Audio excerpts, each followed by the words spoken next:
Very good evening to everyone. Today we are here in Rishikesh and it's a holy place as everyone knows it very well. And we are here with some of our friends and many people have visited here from different parts of our country and some of them are foreigners too. And we have come here like tour and this we are traveling and doing nothing else, just doing darsanas and just meeting a lot of people whoever are around us and just trying to give our most precious time which is very important. And today we are just nearby the Ganga river. As we know, its history is very amazing and ऐसा है ये जो गंगा नदी है सभी लोग जानते हैं, इसे हम विष्णुपदी के नाम से जानते हैं क्योंकि यह भगवान विष्णु के चरणों से प्रकट हुई थी।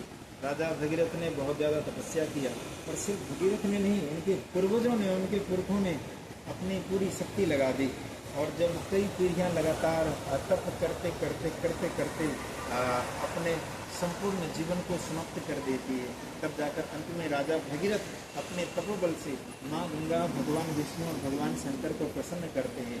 तब जाकर भगवान विष्णु के चरणों से जब यह गंगा निकलती है तब उनके के बाद भगवान भोलेनाथ से अपनी जटा में धारण करते हैं और पूरे वेग के साथ माँ गंगा इस धरातल पर आने के पहले स्वर्ग आदि लोकों में गई और सब लोकों में समस्त देवताओं आदियों ने, ऋषियों आदि ने अपने अपने लोकों में माँ गंगा का दर्शन किया।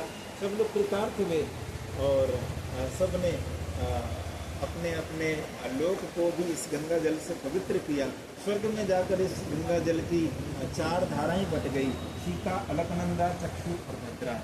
और उसके बाद उसमें से जो एक धारा है वह सीधा गंगोत्री में आई, गोमुख से होते हुए गंगोत्री को आई और गंगोत्री में इनका केंद्र बना और वहाँ से होते हुए समस्त भारतवर्ष को यह आप्लावित करती है। और इनका प्रभाव इतना है कि सिर्फ भारतवर्ष के लोग नहीं अपितु संपूर्ण विश्व के लोग यहाँ अपने मन को शांत करने के लिए, अपने शरीर को ही धोने के लिए नहीं, अपने मन के पाप को भी धोने के लिए आते हैं। और यह गंगा माता साक्षात प्रमाण है कि जितने भी लोग किसी भी प्रकार के मनोरथ को लेकर आते हैं, माँ गंगा सबके मनोरथ को पूरी करती है।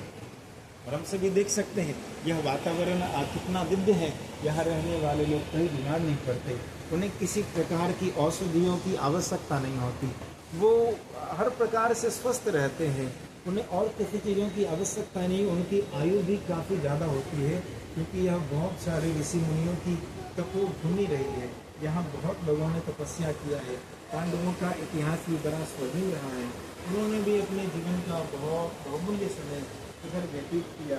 इसमें राजा धृतराष्ट्र थे, विदुर जी थे और भी कई सारे महापुरुष थे। और सिर्फ पांडवों की ही बात नहीं है, हम अगर अनादिकाल से देखें या आदिकाल से देखें तो बहुत सारे ऐसे महापुरुष हो जाएंगे जिनकी नाम की गणना संभव नहीं है। बस इतना समझ लें कि उन्हीं के तप का प्रभाव है कि इस घोर कली काल में भी यह कलयुग इतने अच्छे भाव के साथ, इतने अच्छे गति के साथ ये प्रवाहित हो रही है कि जहाँ जहाँ इनका जल जाता है वहाँ वहाँ इनके स्मरण मात्र से हमारा मन विशुद्ध हो जाता है, पवित्र हो जाता है।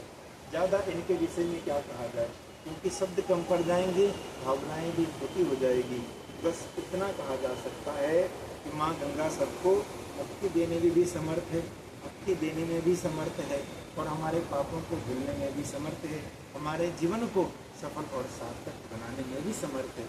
अतः हम सच्चे हृदय से गंगा मैया का स्मरण करें और इसमें प्रेम पूर्वक एक बार भी डुबकी लगा लें, इतना भी ना हो सके बस श्रद्धापूर्वक आचमन कर लें और इनका नाम स्मरण कर लें, इतने मात्र से हमारा उद्धार हो जाता है। बोलिए गंगा मैया की जय। सभी को जय श्री राम।